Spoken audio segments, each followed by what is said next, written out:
Shit. What is going on, everybody? Welcome back to Sideline Summit. I'm Antonio Perez, joined as always by Danny Coale, DCU Penn's finest, Chris Coulter, CB Coach Boy. We got another great episode for you guys today. It is time to start giving our NFL division predictions. We're going to be starting with the AFC North today. Obviously, Chris, big Ravens fan. Danny, Steel City man. Me, not a fan of any team in this division, but nephew got drafted to the Browns, so that's who I'm repping today. But before we get into any of that, make sure you leave a like, subscribe to the channel, and make sure you turn on those post notifications. Don't miss a single upload from any of the great shows on this channel. Audio listeners, leave a like, 5-star review, download the episode if you really enjoyed it. Make sure to give us a follow. But let's go to Danny for Summits and Plummets to kick things off. Yeah, Plummet. People are chronically on the internet so awfully nowadays. I saw an article. People in New York are subway surfing, like the subway surfer game. They are jumping on the top of trains and riding them. Like, this is not the Polar Express. This is real life. Do they have like a fat cop chasing them? Do they get like spring boots and stuff? They have cops chasing them. Sonic for sure. rings. I don't know what they're doing, man. Are we really calling this a plummet, though? I'm calling this a plummet, man. It's like 13-year-olds, dude. Like, what are you doing? Okay, 13-year-olds. All right, y'all got chill. But if these are grown adults making these decisions, I'm like, okay, this is a little entertaining. What you do with your life is not really concerned for you. So, but 13-year-olds, yeah, chill out. That's why what are they saying. even playing? Why are they even playing Subway Surfers? But have mobile games not gotten better, bro? Pick up a Madden mobile, bro. What are you doing? Protect the youth, man. Protect the youth. Yeah, come on, bro. What do they know about like 68 overall Dre Archer as your returner, man? Because he costs nothing. Yeah. And I'm gonna go Summit. Started marathon training officially this week. Kicked it off with a little 6-miler in Central Park, New York on Sunday. We will be running 20 plus miles a week, up to 40 miles in October. Yeah. Fun. It's not bad. Not really. It's brutal. On top of not flag really, football, but it calls your name. It calls your name. The running game yearns for Danny Coale. Man, they do say people find running when they're in their 20s and having a crisis. So, you know, sometimes you could just turn it to a direction of it's good for your mental and your physical. Hey, as long as it ain't drugs. Shout out, Chris. My drug is my drug of choice is Jalen Hurts highlights. Hey, man. If that were a drug, I'd be in and out of rehab. Actually, there'd be no getting out. I'd be in there for a long time. Stuck in rehab, man. Stuck in rehab. I'm going to jail. I'm dealing that drug out. I'm dealing the Jalen Hurts highlights on the streets. I'm giving them out on little VHS tapes. Go up to the corner. Dude's like, "You got the goods?" I'm like, "Yeah, what you want? 22, 23, 24 playoffs?"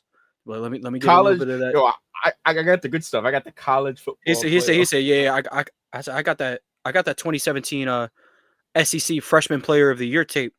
How much you want for it? Pre-transfer, Jalen Hurts. You know what I'm saying? GG. Facts. I got that 28-3 Baylor comeback senior year. Selling that for $3 that would be crazy. Imagine like highlights where like it become like illegal. You got to sell them like that. Yeah, I got that Mar Louisville tape. How much you want? I got that Mar Pontoon Beach highlight high school tape. There we go. A little step back. Yeah. I saw someone recreate that in College Football 26. Bro, and as cool as that is, that's a low key meat riding. But funny enough, that's like Lamar's second best play in high school. His best play nobody ever talks about. I have to send y'all the clip. I think it's his best play, but personally. Well, let's go to you, Chris, for summits and plummets. Well, my first summit is yesterday in my men's league game. I walked in the gym and people were telling me like, "Oh, J.R. Smith's down there," and I didn't believe it, but I should have believed it for one because at this same men's league, I've seen Marcus Aldridge. I've seen CJ Miles. I've seen NBA players in there before.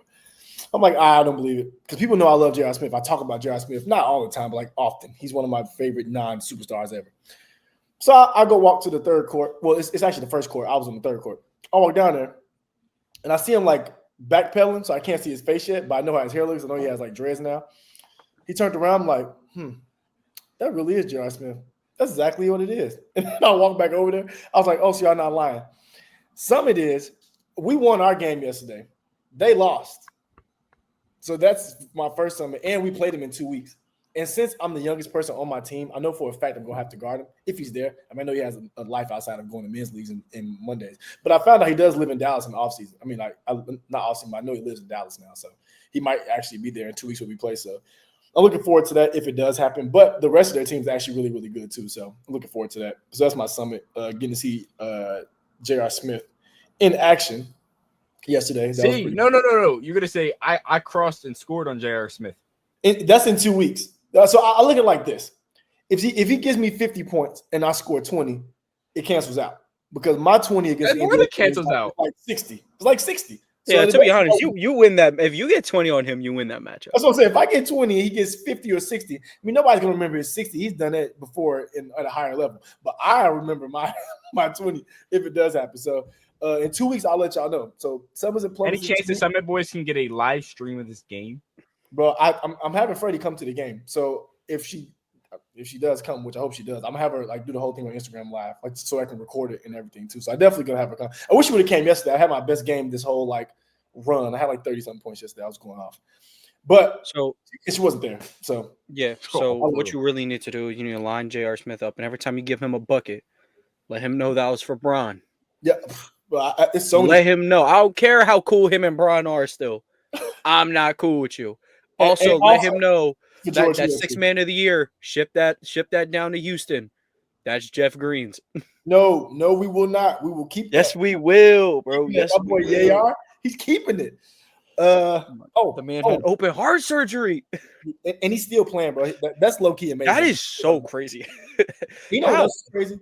Funny enough, I know I make a lot of jokes about Kyle Lowry. But a 6 foot and under guard playing 20 years in the NBA, even if he hasn't been playing that much, that's pretty cool too. I was thinking about that the other day when I seen it, even though he hasn't been playing as much the last couple of years.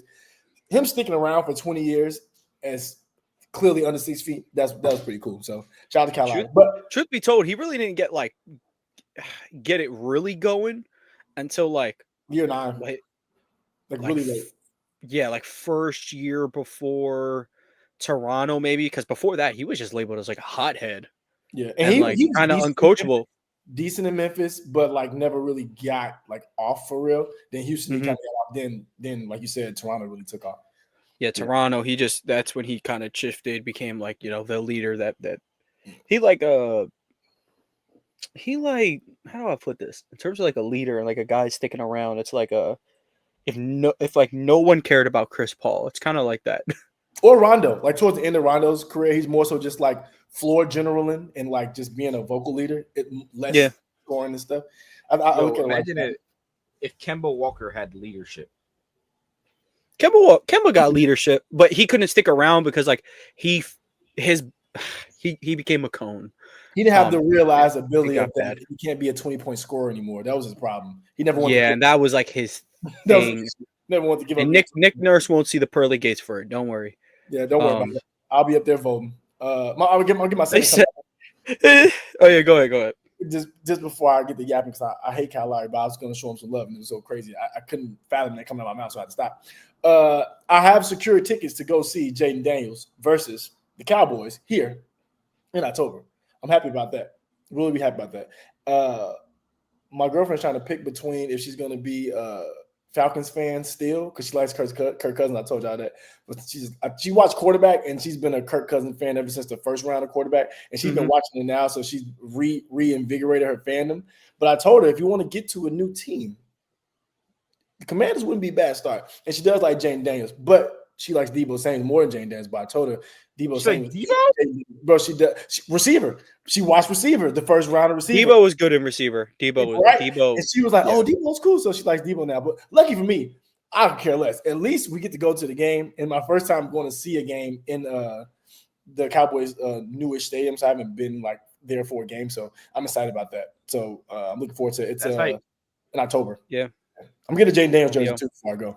Yeah, I would say Super hype. your favorite player is 8-Ball. Her favorite quarterback could be the first 8-Ball disciple in the league. I thought you were talking about Debo Samuels. Could be a meatball. Oh no, not Debo. No, the first meatball. Yes, the first meatball receiver. Yeah, Nah, he put a picture of him on the treadmill. He kind of looking like offseason Zion. I can't lie. Yeah, all I say is help is on the way. Terry, welcome to Pittsburgh. Lamar. I mean, small price of Mr. Watt, but I'm staying over there. He's my NFC version of Jaden, and he has to go up against Jalen Hurts. So it's cool because Lamar has Patrick Mahomes. He has Jalen Hurts. So issues on issues. Unfortunately, he's gonna be little brother Burrow. Who? Jaden Daniels. He's gonna be a little brother Burrow to the two of them. Oh, yeah. Apparently, they say Burrow's better than Lamar Jackson. So who said that? Every list I've seen, stupid people. I have more hate for Joe Burrow, and I actually like Joe. I think Joe Burrow is really, really good. I think he's top 4. I think he's 4 after Lamar. That's my personal thing. But they say he's Lamar, so at this point, I have more hate. Driving the hate train. Choo choo. Bro. Yeah, my number one summit is that Emmanuel Acho, LaShawn McCoy, football players who talk basketball, you're packed. You're done. Stop talking about the sport. You're packed. Joy Taylor, you got packed. She posted like a little workout video to prove she wasn't like flustered or anything. Someone said hashtag soft launch. You know what's coming. Soft launch. RG3 got canned too. I do want to add that. He been got canned, bro. He been got canned. He literally said, guys, Andrew Reese's circle said very mean things about me. But in this moment, you shouldn't respond. It's just like, bro, shut up. Just shut up. You are so deep in the goddamn hole with that situation. And you never had to be. Like, you are deeper in this situation than like Caitlin Clark herself. And she honestly doesn't even do anything. This is just a basketball rivalry. 2 great basketball players drafted at the same time, had a little bit of a college feud. And he's the first person to be like, let's not make it about race, and then makes it about race because he's like, I love my white wife and I make funny videos with her that the only people who will laugh at it are like King Batch fans. So he's ridiculous, dude. He needed to be packed a while ago. I'm not gonna lie. While we're on the topic of WNBA though, I don't want to call this a plummet, but this is like something interesting I found on Twitter. It was like, who are you building a franchise around? And it was Paige and Angel Reese. And I'm like, guys, I'm not going to hold you. It could be a picture of Paige and then quite literally anyone else our league has to offer. And I'm probably going to pick 5 for the Dallas Wings. But I mean, Angel Reese has been turning up like crazy. She's hitting hezzy pull-up jumpers from mid-range. Like, bro, that. You would be surprised. They stopped trying to make her into Al Jefferson and let her play as a forward with the ball in her hands. Who knew? Who knew? Al Jefferson stray. Oh no! It's not a stray. Not okay. No. What it was a nod to Al Jefferson because Al Jefferson's the elite back to the basket player, elite face-up player. Yeah, leave that shit to Camilla. They tried to make her that, and it was wondering why she was shooting 38%. She can't make layups standing still. Unfortunately, that's just the truth. She can't. But moving, that's sad. It's different. Moving, it's physical down there though. Like, she's not like the tallest big, you know. Yeah, well, she's 6'3". They tried turning her in. They tried turning her into Rudy Gay. No, I mean, she was Rudy Gay. She'd be hitting people with the tween. But yeah, the season's almost at the All-Star break. So the season is over. Season's not over just yet though. Also, shout out to Kelsey Mitchell, who's been keeping things afloat while Caitlin's finding her J. Caitlin had a really good playmaking day the other day against Dallas, but the shot wasn't there. Vice versa for Paige. The shot was there, but turning the ball over a little bit. That was a really good game, though. Not gonna lie. But let's get to a city that's going to have a WNBA sports team in a couple years. And if Sophie Cunningham doesn't like that, she can throw herself in the sewer. But I mean, they could have chose any other city except for the worst city in America to start with. This is like arguably the sports like city. Like, if they're still loyal to Cleveland sports after all these years, you almost have to crown them the greatest fans in sports. They're not the greatest fans. I'm saying the city itself sucks. Hey, bro, I don't hear too many people talking about they want to go to Pittsburgh on vacation either. So I didn't say Pittsburgh was a good city either. I'm just saying, bro, those who live in glass houses don't throw stones. I live in Philly, bro. Portland You team- live? No, you don't. No, you don't live in Philly. Now you really can't use that excuse. I live in Philly Now you suburbs. really I can't. lived in Philly for the last 4 years. Philly suburbs. You lived past tense. You don't live there no more. Chalk it up. You going to Boston anyway. Stop talking. We out to Boston potentially. Talk soon. But anyway, let's Talk get to soon. the Cleveland Browns. So Cleveland's over underline for the season is at 4.5. But before we get into any of those predictions or anything, we can talk about some guys they brought in this offseason, some big names that left, free agency and trades. Joe Flacco, Kenny Pickett, DeAndre Carter, Deontay Johnson, Jackson Barton, Tevon Jenkins, like no big names. I mean, Flacco is going to be a huge one. He may be their week 1 starter. Myles Garrett extension, easily the biggest thing they did this offseason. Through the draft, they took Mason Graham with their top 5 pick. They traded out a number 2.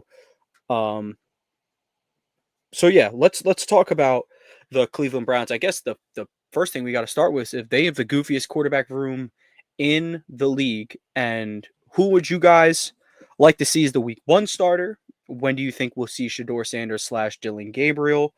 Because his room has to be cut down, I think, by at least a quarterback.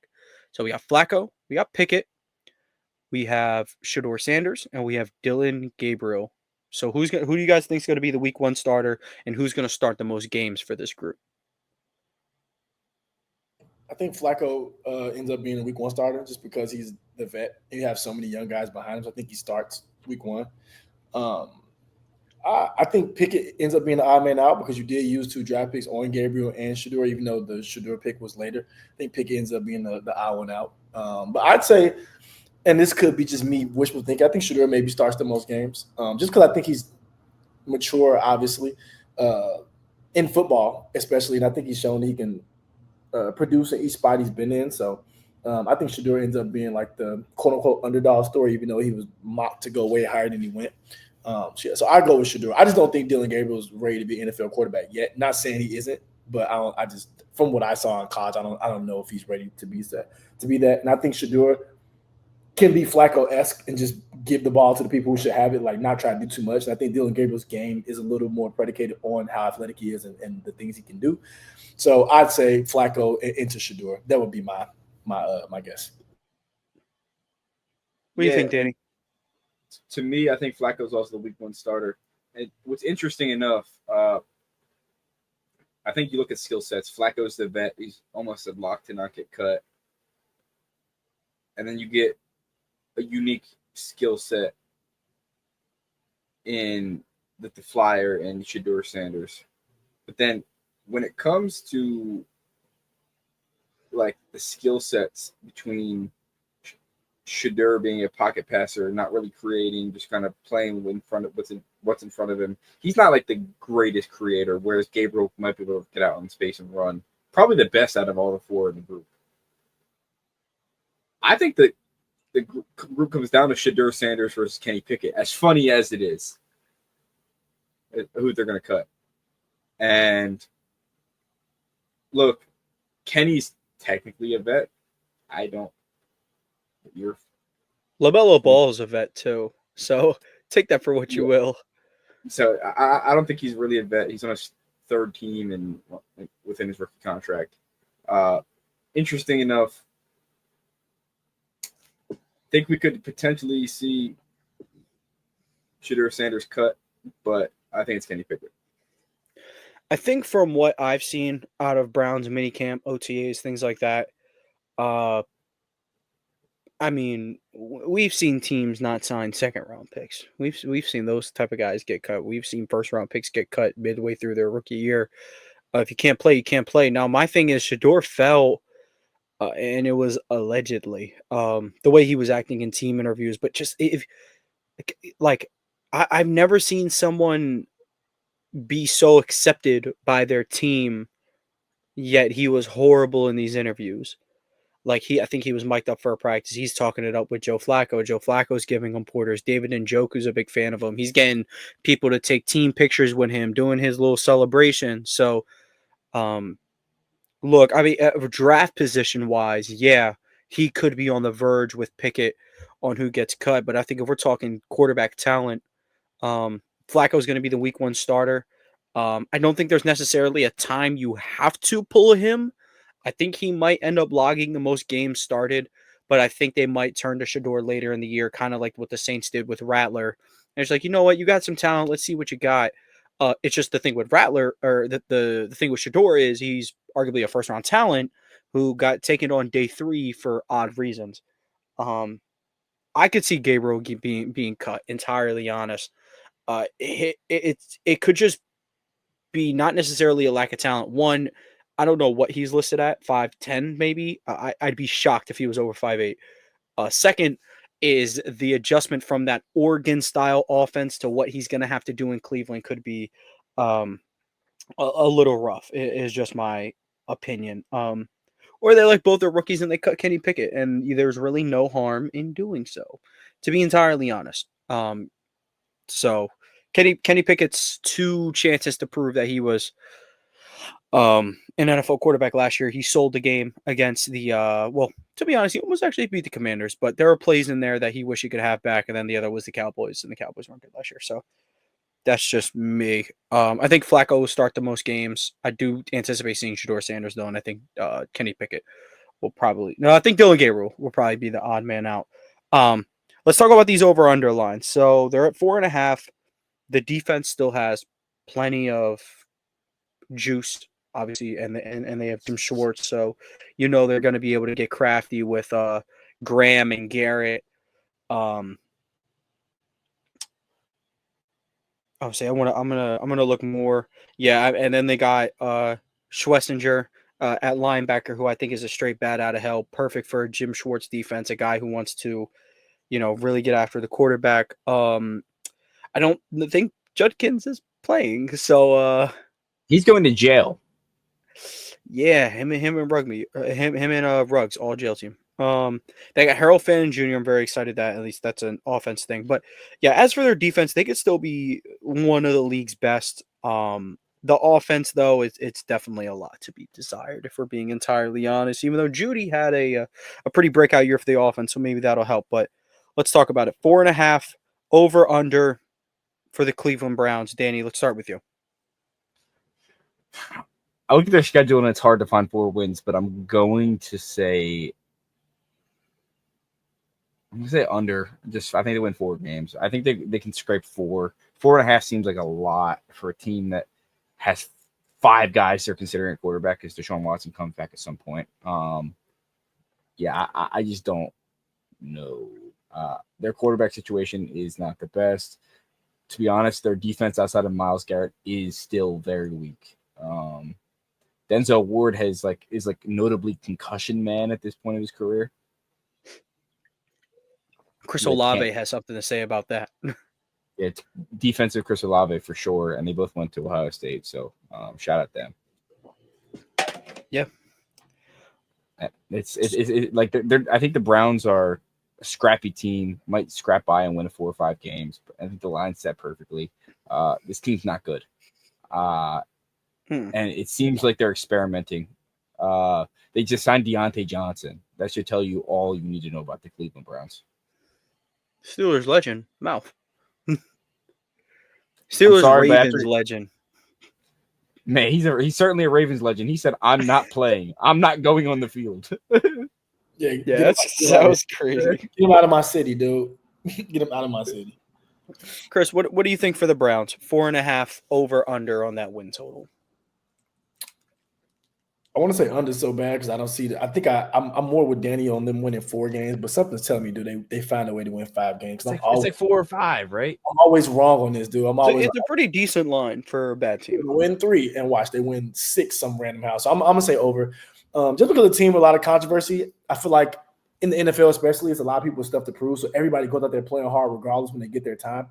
So I think they can find a way to just win a couple randomly, and then towards the end of the season, if they do catch some people who are resting guys or who aren't doing that, they can muster up a win or two. So I'll give them 5 on the head. Like I don't see them getting more than 5, but I'm right around 4 and 5. So I'll just Shadou's on the team. He's my guy. So I'm gonna give him one extra win at 5 to go past him by. I'm really with Danny with them winning 4, but I'm gonna give him 5. I'll take the over. Yeah, I'm actually gonna go like over for real. I do feel that way when you got a guy like Joe Flacco who is going to give the guy the correct people the football. We saw like David Njoku was excellent with Joe Flacco at his quarterback. Jared Jeudy, I can't imagine how good he's gonna be with Flacco. Harold Fannin Jr. is basically gonna be a slot receiver out there. So that think of that as like the wide receiver 2 to Jeudy. So yeah, I think I can see them getting 5 wins. I don't think they're upsetting no one crazy. Like they're not beating the Ravens, they're not beating the Lions, Vikings. Even teams like the Steelers and whatnot. But here's a win that I think I'm going to like flat out guarantee for them. They're going to beat the Bengals week 1.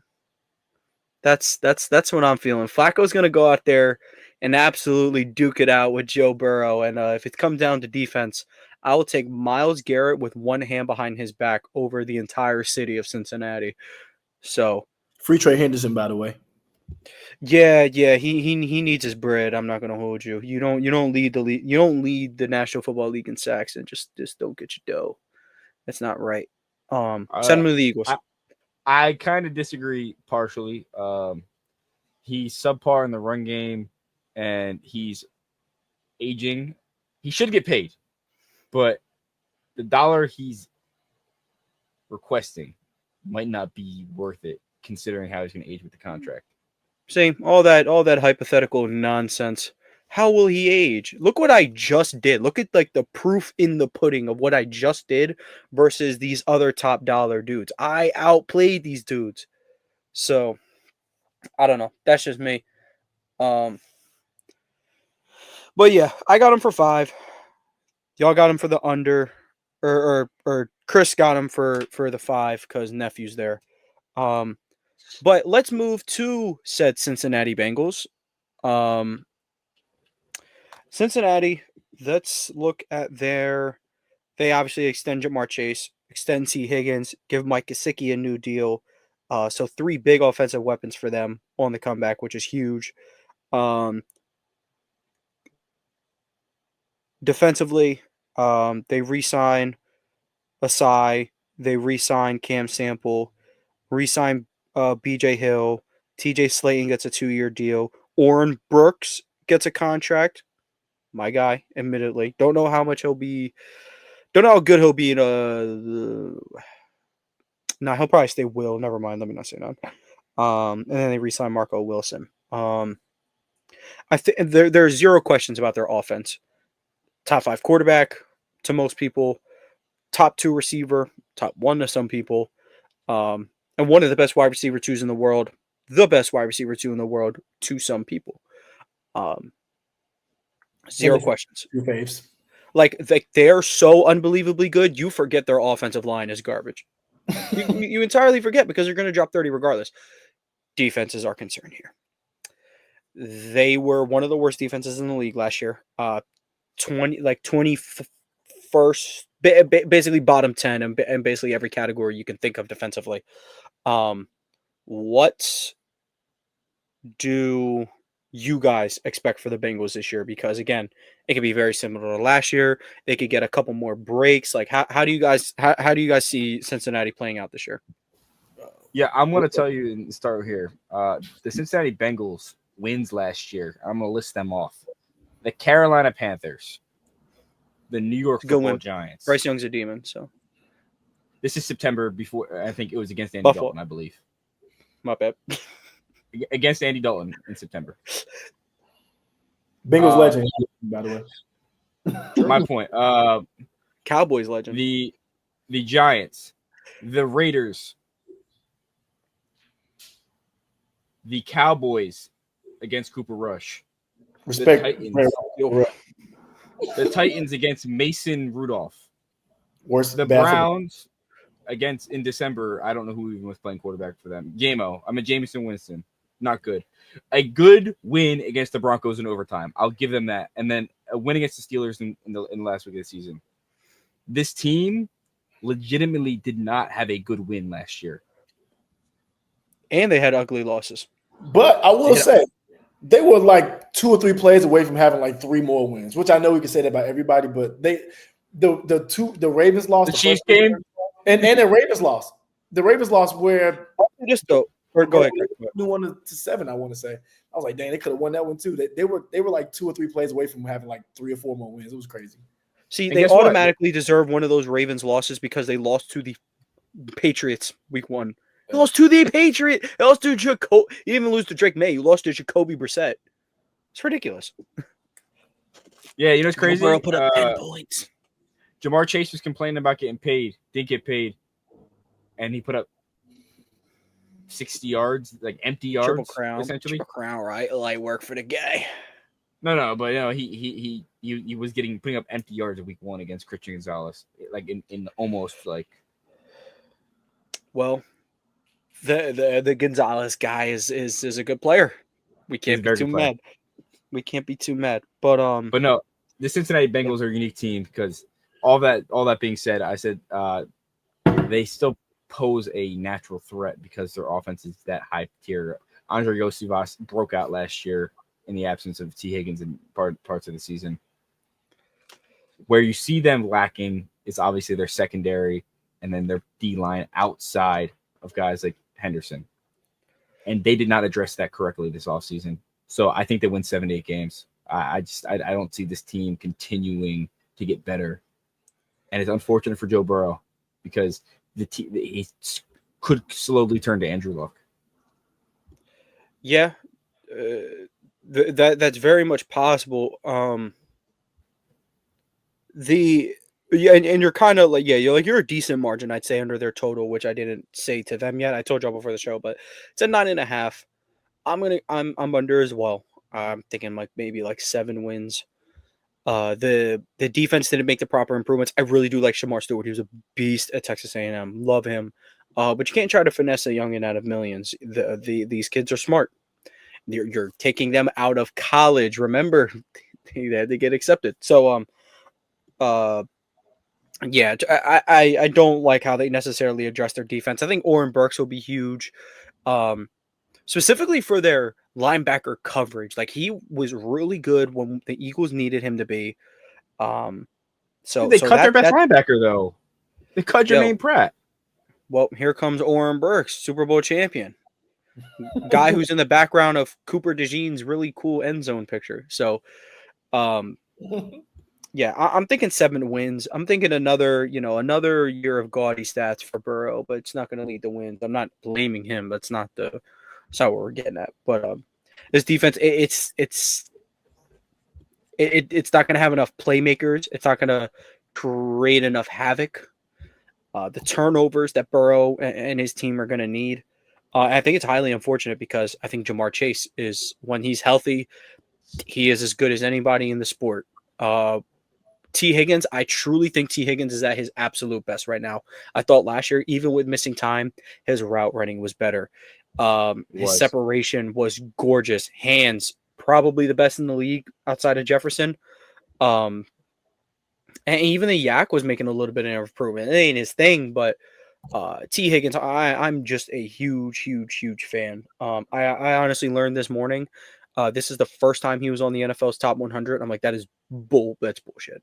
It's the first time he ever made it. Yeah, okay. But yeah, I'm going under there.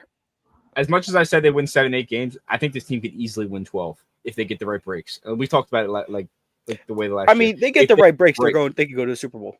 Yep. But it's just, I don't think they have the talent to take advantage of said breaks. That's another thing that Chiefs don't get credit for. Chiefs get the breaks and then they make you pay. I know plenty of teams that get the breaks. Man, do nothing with it though. The Steelers do. They get all the breaks in the world and they do nothing with them. The Steelers, they win games because they also give the other team breaks, but they get the last break to go their way. So yeah, that's how they I do want to mention 4 years ago when the Bengals went to the Super Bowl, all of their playoff wins came off of getting lucky breaks. They were not out. They didn't out-talent any team. Yeah, and their defense was great that run. It was an average defense that year, which, to Burrow's credit, 1 year with an average defense, he went to the Super Bowl. I got to clap it up. But Look, they beat the Raiders. They beat the Titans, and they Raiders took them to the last play of the game. Titans took them to the wire. Defense created 4 turnovers.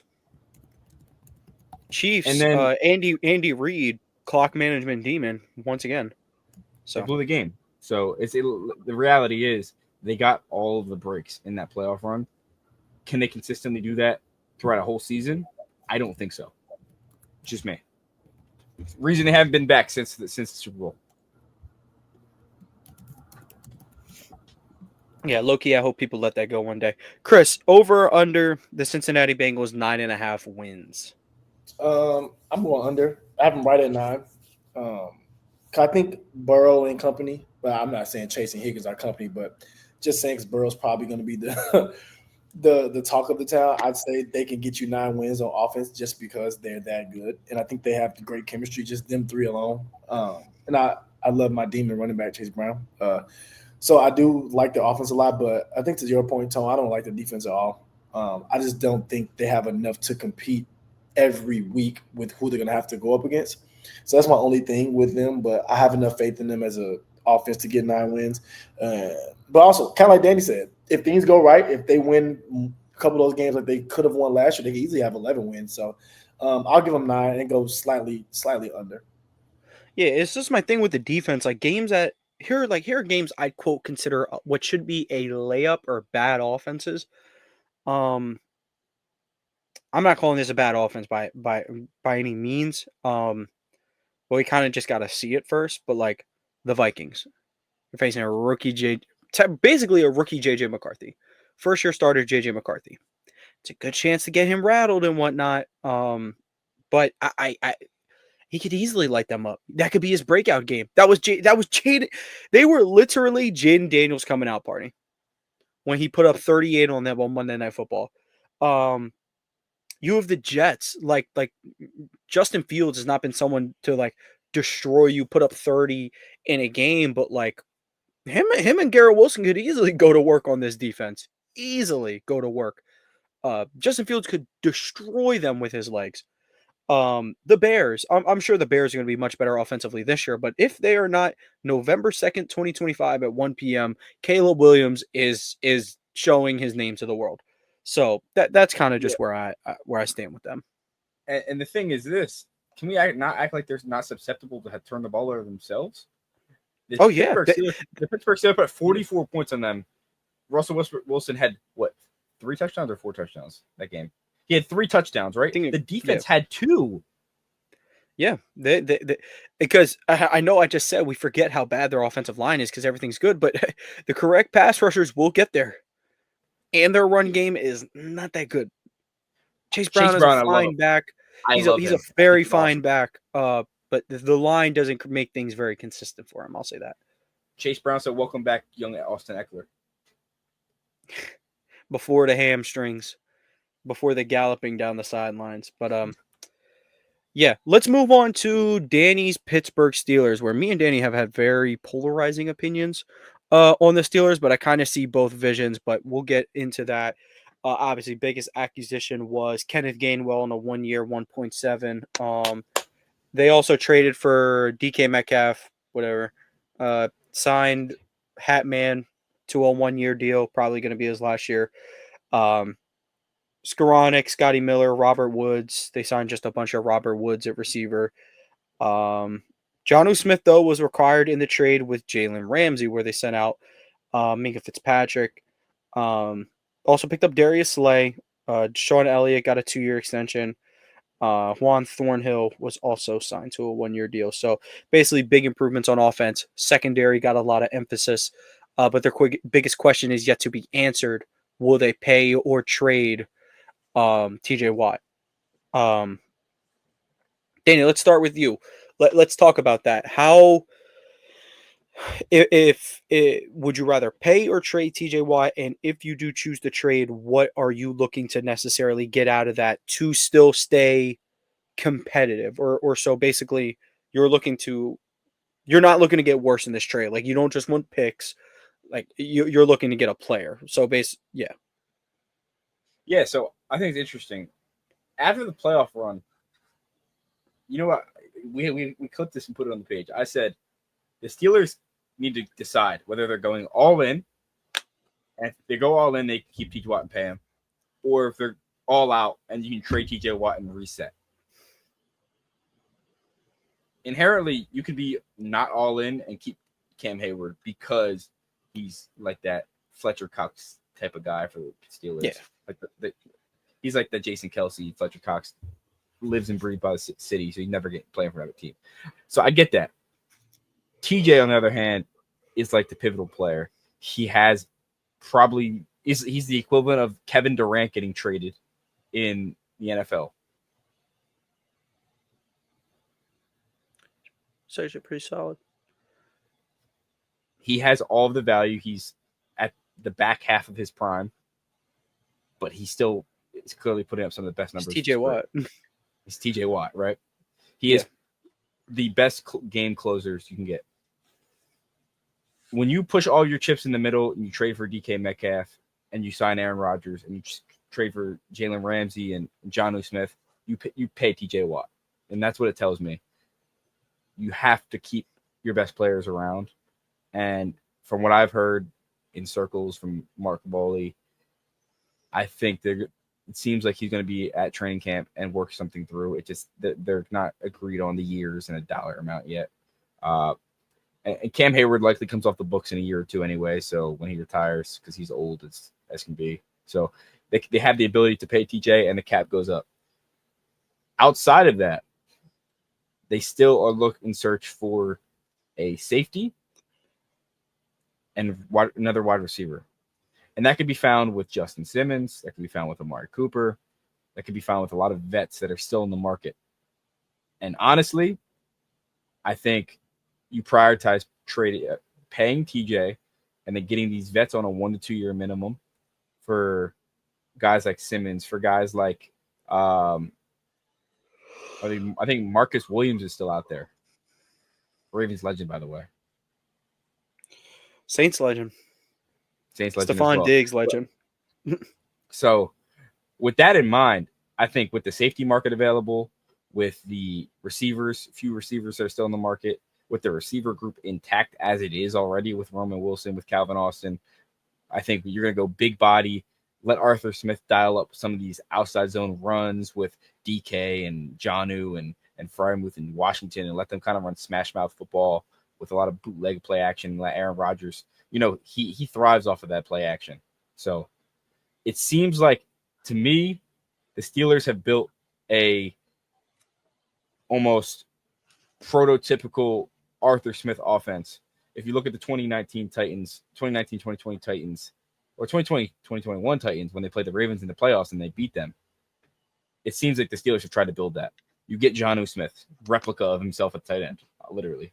A.J. Brown, DK Metcalf. A.J. Brown's obviously better, but same build of receiver. And when you start to break things down, they have tried to build a replica of the Titans in that year. But the only difference is Aaron Rodgers, in my opinion, is a much better quarterback than Ryan Tannehill that year ever was. So reality is, and they also have better defense. I could see this team winning 12 games max. I see them winning 11 games, though.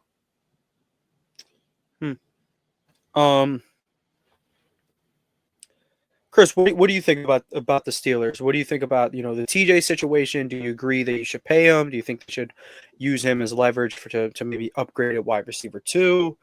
Their over-under line is 8.5, by the way. It's TJ Watt. You pay him first and foremost. I don't care if he's 44 years old with 3 fingers. I'm paying him money. Just because he is what keeps you going. Like, again, to Danny's point, it's a couple defensive players you can use, you can get. But until you get those guys, you know what'll help? TJ Watt, being able to rush the quarterback. Like, it'll help with those guys who aren't necessarily who you want in your secondary just yet. I mean, not in your secondary, but like as a safety or other pieces that you need. It helps Cam Hayward still be effective because you have TJ Watt on the other side. I think it's just important to keep him. He's a superstar at this point. He is your superstar. He's your guy. So I think you pay him at the end of the day. So that's that on that. I don't know, man. I think the Steelers, they're just in a different place right now. And I think one of the most things that I've learned as I've locked more in on football over the last few years is just chemistry is important. And Aaron Rodgers can be a guy who he's a really good football player, obviously. Not sure what he's going to be at his older age, but at the end of the day, he's going to change the chemistry. I'm not going to say he's going to make it worse or better, but he's going to change it. And I think that's important. So the Steelers don't win less than 9 games. So I think 8.5 is a good line. So I take the over on it, but I'm not sure how far I will go over on it just because of that. I believe in Mike Tomlin. I believe in just Steelers lore as a whole. Like I said, they don't lose. They're not going to just – they're going to at the worst be mid. And in this NFL, it's 8 to 9 wins. So I give them the over. But I think it all depends on Aaron Rodgers. If Aaron Rodgers comes in and the chemistry is still high, the vibes are high, like Danny said, they can win 12 games easy. I think it can happen. But if Aaron Rodgers is anything close to what he was for the Jets, they could win 7. And I think that's kind of how I look at it for them. And I think the TJ Watt conversation needs to be over faster than not. Like, I don't think it needs to linger on any time. So I hope if what Danny says is true, which I hope it is true, then that should be over soon. But I don't want that to linger in, especially with having a new quarterback in, having new guys in. I think having TJ Watt solidified as your guy, which you already know, and pay him like such, I think that will go a long way with helping that chemistry. So, but as of now, I take the over on 8.5. Yeah. What I Y'all think know is where I interesting stand. that You go ahead, you Danny. brought up. Yeah, the thing that I think is really interesting that you brought up, Chris, is that Aaron Rodgers changes the chemistry. The whole group itself on offense, outside of Pat Freiermuth and Calvin Austin, are essentially brand new starters, and some of the offensive linemen. So they almost have a fresh team out there, whereas the chemistry is still being established. And it's not like you have guys, oh, we did it this way for when we were under Russ and Field. No, like legitimately, it's a bunch of young guys around this team. The Steelers do have the second oldest average age at 27. I think only in front of the Commanders. So Yeah, y'all are old. 27 years is like old, but it's like I feel like Cam Hayward and Rodgers kind of weigh that down a lot. Your important players are old. That's more so the issue. Ramsey, Slay, TJ's getting up there. Not saying he's ancient, but Cam Hayward's old. Rodgers should be in a retirement home. More so for psychological reasons. But Will Howard, if Rodgers is bad, Will Howard gets snaps this year, and I'm happy. Chill. You know how I feel about Will Howard. Beast. I had under on this team. My first point on this under though is this is kind of like the situation I was trying to tell with Danny last year with the Jets. Quarterback Russell Wilson wins you this many games. Oh wait, well Rodgers is better, so he automatically has to win you more. And obviously, there's more to it. You upgrade a wide receiver 1 and whatnot. But it's not always as simple as that. I've said probably for the last 2 years or so, Aaron Rodgers is not the worst talent quarterback in the league. That's not even close to true. He's more top 10 than anything. But he's the last quarterback I would take of the 32 starters. Because every guy is either better or they're younger or they're not a dumbass loudmouth who will just get the management to do anything. So that's more so where I'm standing. Upgraded quarterback doesn't mean upgrade at wins. The second thing is this wide receiver room is pathetic. Calvin Austin is fine. He's a very, very exceptional football player. He is not winning on a consistent basis on a route-to-route basis against people. He'll beat people deep. That's great. That's great for a Russell Wilson offense because that's what Russ wants to do. Rodgers, especially last year, was not pushing the ball vertically how you really wanted him to. The timing is still great, but his arm can't make the throws that his brain thinks he can make anymore. And DK Metcalf, as he's solid. He's one of the 20 best receivers in the league, I think. He's never been my ideal wide receiver 1 on a playoff team. I don't think he wins enough. I think he's highly inconsistent for someone of his stature. Don't get me wrong. I see the world where y'all are seeing the ceilings.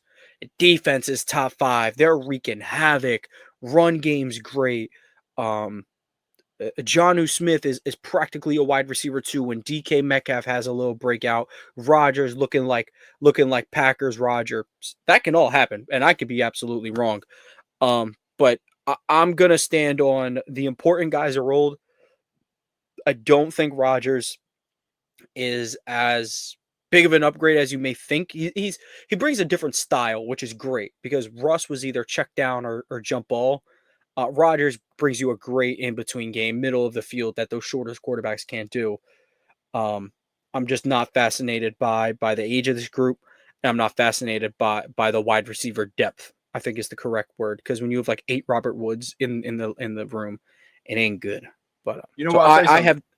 I have the under. If they crack their over, Arthur Smith might get himself a head coach job again. Yeah, and if they crack the over, you have $50 from me. So we did make that bet about a month ago or so. No, we got to stand on it. I bet the over, right? You bet the. We bet playoffs. No, do we either bet playoffs or 10 wins? I don't remember which one it is. We'll have to look back, but it was one of those. I said, well, it doesn't matter because they're not getting either. So, that's just me. But I definitely see the world where the ceiling is cracked. But let's talk about a team who, I mean, their ceiling is Super Bowl, and this could be the year to do it.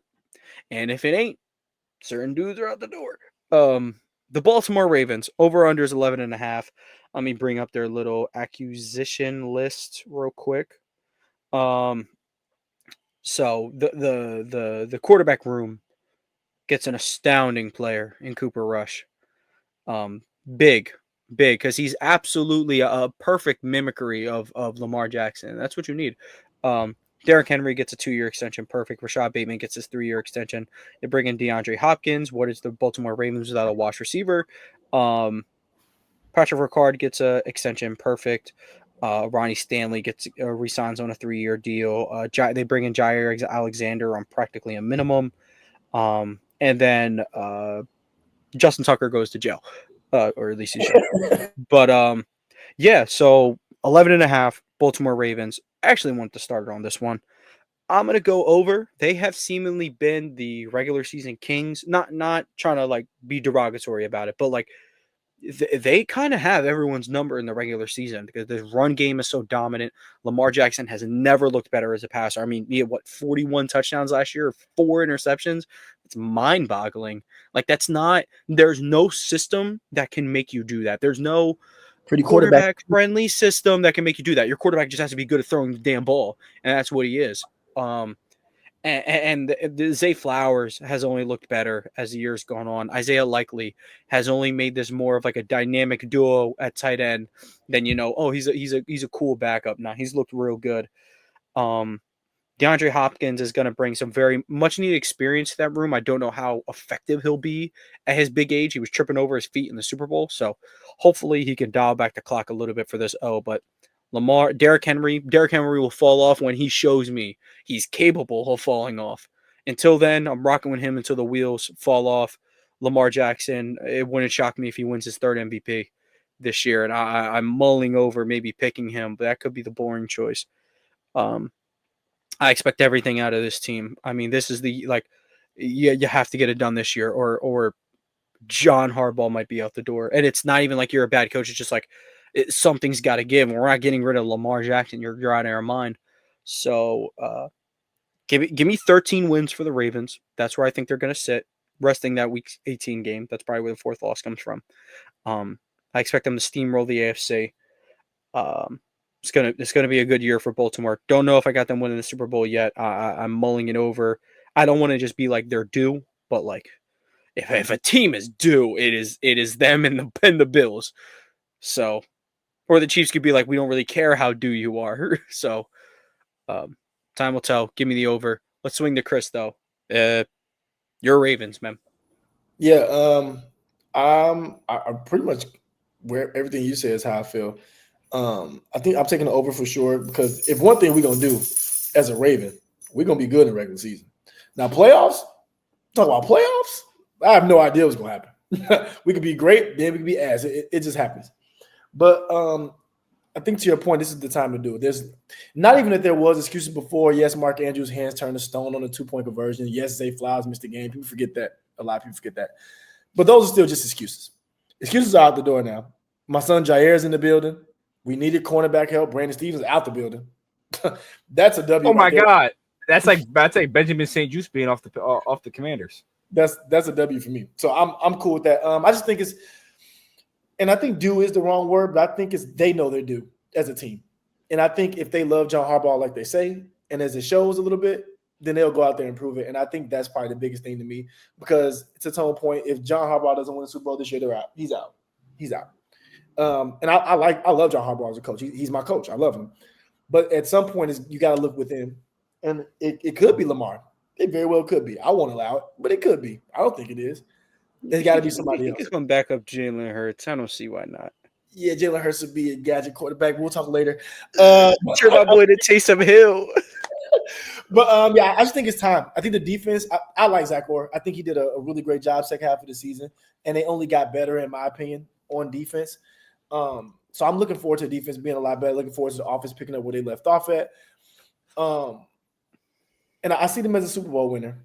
The only team that really scares me is Buffalo and the Chiefs. But what else is new? It's always been that. So at the end of the day, we don't have to talk about NFC teams because we have to get there first. That doesn't count. We have to get there first to even play them. But yeah, so that's my thing. I think the Ravens are my Super Bowl winner early. Yes, I'm a fan, but I'm really looking at a different place. I think Lamar's at a different place too. He's graduated as a quarterback, as a passer, as a leader, and I think that's all going to show this year. I think likely is going to become even more involved, kind of like a slot receiver to an extent, where he gets way more looks throughout the game, because I think he's earned that as a football player. I love having Keith Mitchell back healthy, along with Justice Hill. Could take some mileage off of Derrick Henry during the season, so he's even fresher come playoff time. I just like the way it's set up right now, barring injury. All the players I've asked for and cried about, all my tweets, you can go pull up the Jai Alexander tweets, the Malachi Stark tweets. They're there now. So it's no excuse for what I've been asking for. So I think the Ravens have to go play no excuse football, or it's time for a change in Baltimore. So yeah, and I think what a lot of the Ravens game plan that sets them behind in the playoffs is they run this heavy run game. We're going to power. And the problem is their run defense and their pass rush is the worst part of their team. If you look at their weakest part of the team, it's their outside linebackers, it's their edge rushers, and it's their run defense as a whole. Their offensive line, their running back, and maybe their receivers on top of that, I would say. But everything else is very, very sound and solid. And you just add a corner. So I think what they're trying to do is hope that they can run a lot more man to shore up and bring Hamilton and Starks down to the box more and let these guys run man. It does make them susceptible to big plays, but at the end of the day, this team has the ability to win Super Bowl. Do I think they will? I'll have that taken probably about 5-6 weeks. The Baltimore Ravens, I do think, are the division winner and become the first three straight division winner in the AFC North in the 21st century. The issue, can they beat the Chiefs? Can they beat the Bills? Can they beat other said playoff teams? They have a very hard schedule in the regular season. To start off the season, they kind of get hoed. They have the Bills. Okay, then they have the Browns, Lions, Chiefs, Texans, Rams, Bears, who I think are going to be really good. They don't have a really decent game. And then they come with a short week and have the Dolphins, which some people think the Dolphins would be good. I don't really think they're going to be that great. But look, this team should be able to come out of the stretch at the worst 4-4. At worst. I think they're gonna hoe the Lions so bad. I'm not gonna lie to you. I like, yeah, but they struggle against the Chiefs and Bills, and well, I mean, no, that's the Bills. The Bills beat the Chiefs in the regular season a lot. The Ravens get their wins from time to time, the regular season. But yeah, time will tell. Time will tell. I think the Baltimore Ravens are an interesting team. I think Keaton Mitchell is going to play a big factor in the team this year. I Yeah, think I mean, taking carries away from Derrick Henry is going to be important in keeping him fresh. I don't think he's approaching age 30. I don't think he is should. Let me phrase it differently. He should not be getting 300 carries a year after taking 300 carries for the last 7 years. He should not get another 300 this year. Maybe limit him to 150 to 200 and let him average 6 yards a pop. Well, I'm pretty sure he averaged like 6 yards a pop last year, and I think that was on like 300 touches, 300 plus touches. So, look, Derrick Henry go get this ball until he shows me he physically cannot do it. Like, he is legit the Tom Brady of running backs. He's got to show me.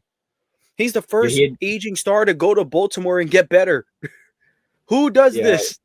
325 attempts for 1,900, right around 6 yards a pop. 16 touchdowns last year. Career total of 106 touchdowns. Second best back in football, man. He was a whole yard higher than his career average with the Ravens this past year. And you can point that to two things. One, he's a beast. And two, Lamar Jackson is very scary. No, it is 100% Lamar Jackson. The Steelers keyed in on Derrick Henry at the playoff game that I went to. And Lamar Jackson looked like the fastest quarterback alive. I understand. Well, you also look like varsity JV out there. I'm not going to lie. It did. And that's why they drafted so heavily on the defensive line. And I understand that. But the reality is, I saw Lamar Jackson. I've seen the Steelers play Ravens multiple times now. And it's the first time I've seen Lamar Jackson play. He's the most talented quarterback I've ever seen play. It's not ridiculous to say that, because a lot of people think it just boils down to the arm angles and the arm strength. Well, arm strength, Lamar can throw it probably as far as anyone else. Lamar can throw on the run as good as anyone else. And then he also runs like a 4.2. So there's that. I don't think he's not going to age to be the best quarterback in the NFL anymore. But he will age to be a good quarterback. He will age to be better than Russell Wilson is right now. I'm not saying that right now. Because Lamar has access over that middle too, which is like what people deem as like the 3-pointer of an NFL quarterback. So yeah, I agree with everything you said though.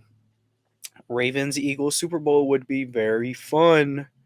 12 wins for the Ravens. Especially for me, who would be very disingenuous if the Eagles beat the Ravens, because as someone who doesn't do quarterback head-to-head stuff, because that's stupid, I'm going to act like I never said that and be like, oh, well, Lamar didn't beat Jalen on the biggest stage, so we're going to have to move Jalen Hurts to QB2. That's brutal.